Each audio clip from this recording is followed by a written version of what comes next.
The American Revolutionary War, also known as the American War of Independence and the Revolutionary War in the United States, was the armed conflict between Great Britain and 13 of its North American colonies, which had declared themselves the independent United States of America. Early fighting took place primarily on the North American continent. In 1778, France, eager for revenge after its defeat in the 7 Years' War, signed an alliance with the new nation. The conflict then expanded into a world war, with Britain combating France, Spain, and the Netherlands. Fighting also broke out in India between the British East India Company and the French allied Kingdom of Mysore. The American Revolutionary War had its origins in the resistance of many Americans to taxes, which they claimed were unconstitutional, imposed by the British Parliament. Patriot protests escalated into boycotts, and on December 16, 1773, the destruction of a shipment of tea at the Boston Tea Party. The British government punished Massachusetts by closing the port of Boston and taking away self-government. The Patriots responded by setting up a shadow government that took control of the province outside of Boston. 12 other colonies supported Massachusetts, formed a Continental Congress to coordinate their resistance,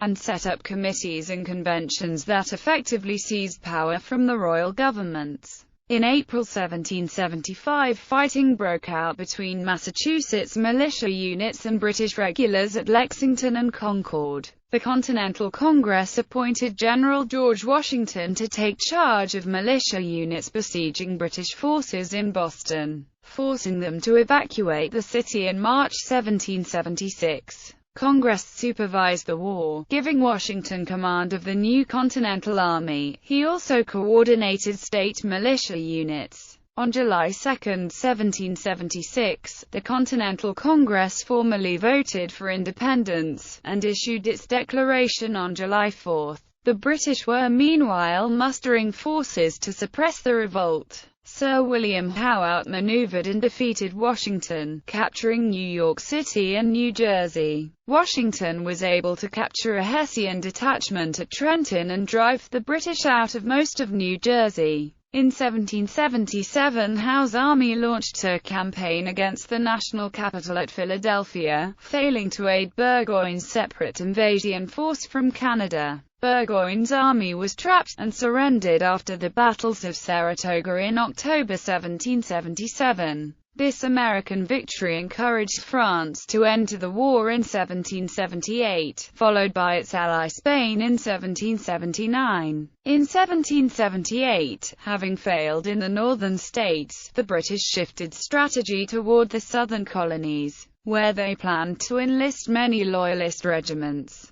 British forces had initial success in bringing Georgia and South Carolina under control in 1779 and 1780. But the Loyalist surge was far weaker than expected. In 1781, British forces moved through Virginia, but their escape was blocked by a French naval victory. Washington took control of a Franco-American siege at Yorktown and captured the entire British force of over 7,000 men. The defeat at Yorktown finally turned the British Parliament against the war, and in early 1782 they voted to end offensive operations in North America. The war against France and Spain continued, however, with the British defending Gibraltar against a long-running Franco-Spanish siege, while the British Navy scored key victories, especially the Battle of the Saints in 1782. In 1783, the Treaty of Paris ended the war and recognized the sovereignty of the United States over the territory bounded roughly by what is now Canada to the north, Florida to the south, and the Mississippi River to the west.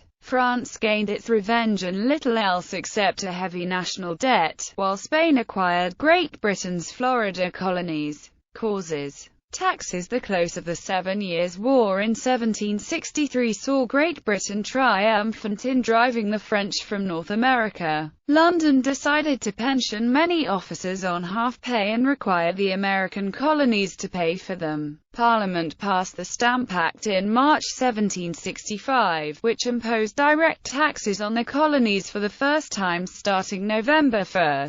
This was met with strong condemnation among American spokesmen, who argued that their rights as Englishmen meant that taxes could not be imposed on them because they lacked representation in Parliament. At the same time, the colonists rejected the solution of being provided with the representation, claiming that their local circumstances made it impossible. Civil resistance prevented the act from being enforced, and organized boycotts of British goods were instituted. This resistance was by and large unexpected and produced a violent and very natural irritation. A change of government in Britain led to the repeal of the Stamp Act as inexpedient, but also the passage of the Declaratory Act, which stated, "The said colonies and plantations in America have been, are, and of right ought to be, subordinate unto, and dependent upon the Imperial Crown and Parliament of Great Britain." In their declarations, Americans had deemed internal taxes like the Stamp Act as unlawful, but not external taxes like custom duties. In 1767, Parliament passed the Townshend Act in order to demonstrate its supremacy. It imposed duties on various British goods exported to the colonies. The Americans quickly denounced this as illegal as well, since the intent of the act was to raise revenue and not regulate trade. In 1768, violence broke out in Boston over attempts to suppress smuggling, and 4,000 British troops were sent to occupy the city. Parliament threatened to try Massachusetts residents for treason in England. Far from being intimidated, the colonists formed new associations to boycott British goods, albeit with less effectiveness than previously since the Townshend imports were so widely used. In March 1775, colonists in Boston were killed in the Boston Massacre, sparking outrage. In 1773, in an effort to rescue the East India Company from financial difficulties, the government attempted to increase the company's tea sales by exempting it from the tea tax and appointing certain merchants in America to receive and sell it. The landing of this tea was resisted in all the colonies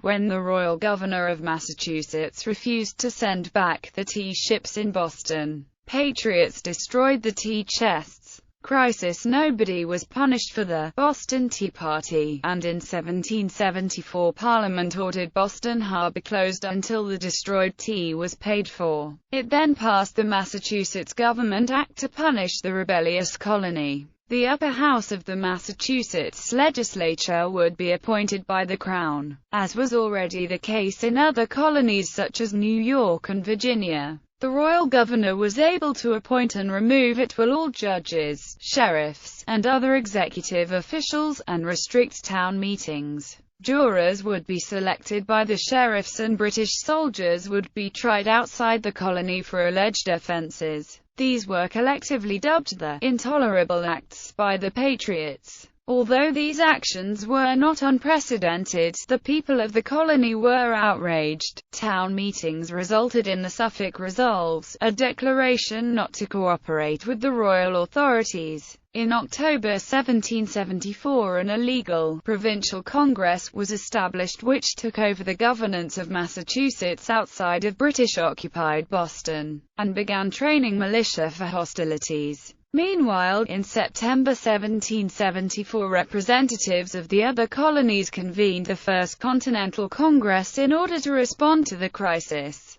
The Congress rejected a plan of union to establish an American Parliament that could approve or disapprove of the acts of the British Parliament. Instead, they endorsed the Suffolk Resolves and demanded the repeal of all parliamentary acts passed since 1763, not merely the tax on tea and the Intolerable Acts. They stated that Parliament had no authority over internal matters in America, but that they would cheerfully consent to trade regulations, including customs duties for the benefit of the empire. They also required Britain to acknowledge that unilaterally stationing troops in the colonies in a time of peace was against the law. Although the Congress lacked any legal authority, it ordered the creation of Patriot Committees who would enforce a boycott of British goods starting on December 1, 1774. This time, however, the British would not yield. Edmund Burke introduced a motion to repeal all the Acts of Parliament the Americans objected to and waive any rights of Britain to tax for revenue,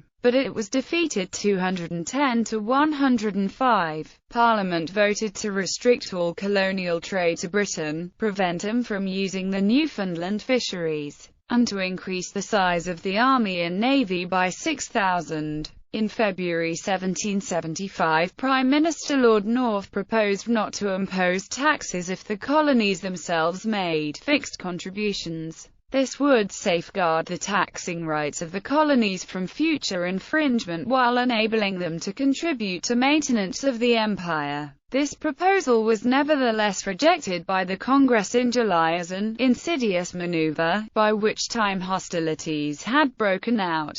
Internal British politics. During this time the British did not present a united front toward the American patriots. The Parliament of Great Britain at this time was informally divided between conservative and liberal factions. The Whigs generally favoured lenient treatment of the colonists short of independence, while the Tories staunchly upheld the rights of Parliament. The Whigs felt that the Tory policies were pushing Americans to rebel, while the Tories thought Whig leniency was doing the same. Many Whigs freely associated themselves with the American Patriot cause, which Tories thought were encouraging the Americans in their resistance. The result was that, although Lord North's Tory government usually had a parliamentary majority, a large Whig minority opposed it and constantly criticized its policies. Meanwhile, Whig commanders in America such as Sir William Howe and his brother Admiral Howe came under the suspicion of Tories and Loyalists for not vigorously prosecuting the war effort.